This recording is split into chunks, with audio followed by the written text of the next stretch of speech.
Welcome home, family and fellow citizens of the African Order. I'm here with another video, and the topic I want to discuss with you today is life and democracy. You know, I love looking at, like National Geographics. I love how it depict how each species of ants, insect, animals, even people live. And I like watching when I see insects, doing their thing to provide for themselves. They don't leave this up for nobody else. They take it. This is what they do as a society. So they have ownership and control over their way of life. And every animal in nature does it to some form of degree. And that's life. Nothing more fulfilling in life is when you have ownership and control over how you live. You can determine when, what, where, and how long you're going to live in this state. And nobody else has the right to come in and intervene in those decisions. That is life. When you have a democracy, to me, a democracy is when you have at least two opposing parties come together that may be separated by race, uh, religious beliefs, society, something, but they come together as a people and they decide how they can equally share in political decisions to perpetuate their way of life. That's a democracy. If you enter into life and you don't have no ownership and control over your way of existence, that's the formers that's the lowest form of life you could have. There is anything that you can put your hands on that you can determine when, how long.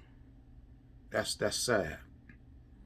If a group of people like this enter into a democratic process, you're going to be the least recipient of its benefits and rights and privileges.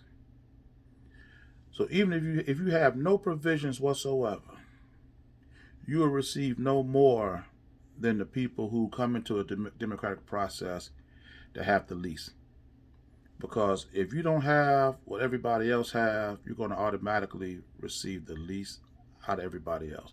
That's not a shame. That's nothing to be ashamed of. That's just the way it is. And the fact of the matter is, blacks enter into both life and the democratic process proudly, being the least recipient out of both factors.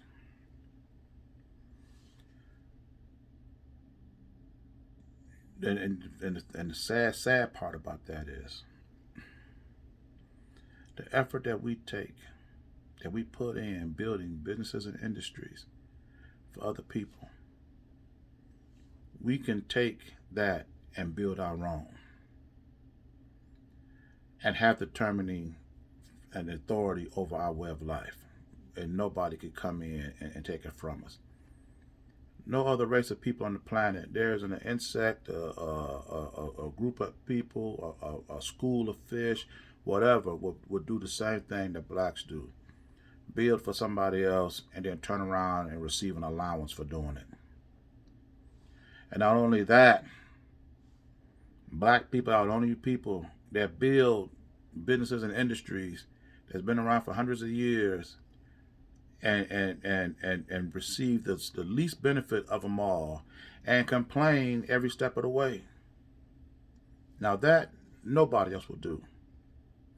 If you find anybody willing to build businesses and industries for somebody else and not build for themselves, they're going to do it and not complain about it. It don't make no sense. Either you build your own and have your own power and authority, or you build for somebody else and then let them determine and just keep your mouth shut. Just keep your mouth shut. Blacks will bill for other people. Then they'll turn around and pay union stewards to come in and union parties to come in and negotiate wages for them. And then you had a business owner and the union rep laughing and giggling at Negroes. You turn their millionaires into billionaires. And at the end of all your efforts, you still don't have power and authority. And that's sad. This is a toxic relationship. And it can't be continued. It's like a woman being in a relationship with a man. And every time she go to leave out the house, he got to ask her when, where, who she going to be with, what time she going to come back. She may have no nefarious intentions whatsoever, but just want to get away from the consuming relationship that she's in. And she can't even do that. Because this guy's going to micromanage every aspect of her way of life. And this is what black people find themselves today. You have a woman criticizing the movie King Richard because she feels that the movie should have depicted more of Serena and Venus Williams, or Venus and Serena. Never mind the fact that the movie's named King Richard, which is the father. Never mind the fact that Venus and Serena produced the movie. This white woman coming here telling them what she feel our story should be, how our story should be told. Why? Because blacks have no authority and control, and they micromanage every step that we do to make sure that we don't. And you dance and you celebrate for these little accomplishments, but what do they really do? Until you have your own industries behind it, this is just something to be applauded, and you got to look beyond this. Because like I say, life without authority is anti-life to me. Being in a democratic environment and you have no determining factors, there's no way you're going to reap the same benefits of rights, privileges, and advantages that everybody else is going to get. And they know this. And they sit back and they laugh at you.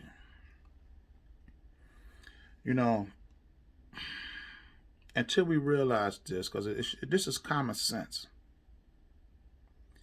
Until we realize this, we're going to be the recipients of both life and the democratic process. And we're going to be working hard to do it. A lot harder than we would be doing if we had just built it for ourselves. I was talking to this guy on Facebook, and he was talking about how blacks need to just stop killing each other.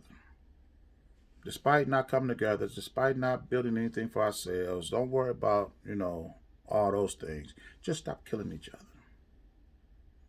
I said, bro, it's a lot deeper than that. And he told me, no, y'all are thinking too much. You just got to stop the killing. I said, look at it like this. Let's say you had ants, and another group of insects came in and took these ants and made them now gather resources and things for them. No longer would they depend on each other to feed. They're waiting for the insects that they gathered for to feed them. What's going to happen to those ants? They're going to stop depending on each other, stop relying on each other, stop building together, stop leaning and supporting each other.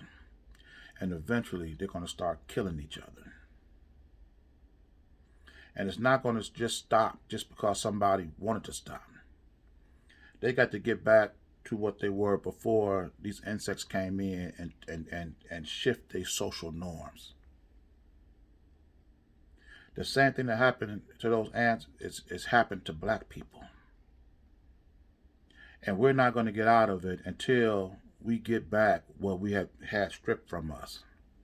Can you imagine being black in an environment where we built our own businesses and industries? when you realize I could not have done this by myself. And look at all my people, my brothers and my sisters. We're building for ourselves. And the recipient and the benefactor of this effort is going to be our children. No longer will they have to look to other people as examples of what society should be. We'll be those examples. That's going to encourage you to build more. Your children are going to be watching you and can't wait till they're old enough, big enough, strong enough, so they can start building for their children. So that when you do get into life and a democratic process, you'll be able to reap the full benefits, rights, and privileges of either environment. And you can't slack on nothing, because the only way is to solve a systemic problem is to have a systemic solution. Whatever avenue they use to oppress you, you got to have a counterpart right there to meet it. If you don't, our state is going to stay the same. Because imagine this. If this was slavery times, and you had a plantation owner that paid his slaves $1,000 a week,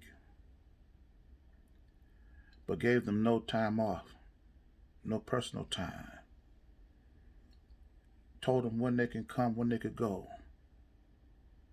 What difference would life be on this plantation as opposed to the plantation right next to them, where the slave master gave them no pay? You can pay your slaves whatever wages you want to. And as long as you have authority and control over them, and they have no protections from you, you can do whatever you want to do to. Don't you have millionaire basketball players today? Baseball, football players today? Let them say anything about politics. Let them say anything about society and blacks. And they'll tell them to shut up and play ball. I didn't come here to listen to you complain about somebody else that's making less money than you. Just play. Just shut up and dribble.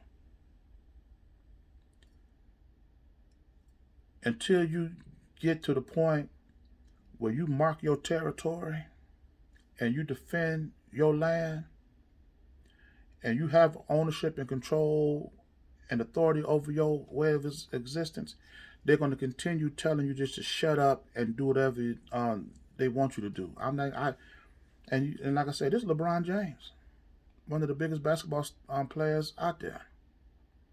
And they'll sit right there on national TV. Just shut up and dribble. You don't talk to other millionaires, and LeBron's a billionaire. You don't talk to other them like that. But because LeBron James is just a basketball player. We have got to become the change we need. Nobody else is going to build it for us. And like I said before, we do this, we will reap the full benefits of life and the democratic process that we live in. And if we don't, we can at least still determine our way of existence. Nothing less than that can be acceptable. I'm going to end this video here. And if you like this message, please share it. And if you like this content, consider subscribing to this channel.